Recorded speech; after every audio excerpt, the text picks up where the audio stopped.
Je LVEX pyramída alebo skutočne dobrá investičná príležitosť?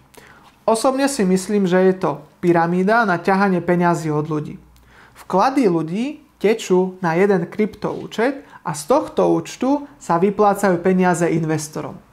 Pokiaľ budú stále prichádzať nové peniaze, tak to akože bude fungovať.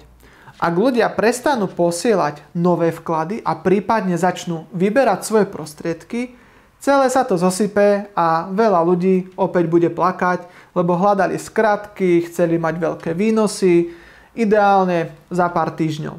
Takto reálne investovanie ale nefunguje. Ak by ste chceli reálne investovať napríklad do akciových fondov, kde sa stávate spoluvlastníkom spoločnosti ako napríklad Apple, Facebook, Google, Nike, Coca-Cola a veľa ďalších, tak mi napíšte do komentára slovo investovanie a ja sa vám ozvem. Takýmto spôsobom klienti u mňa investujú už takmer 3 milióny eur a myslím si, že je to oveľa lepšia investícia ako nejaké špekulovanie s kryptomenami, obchodovanie a veľa ďalších podobných spôsobov.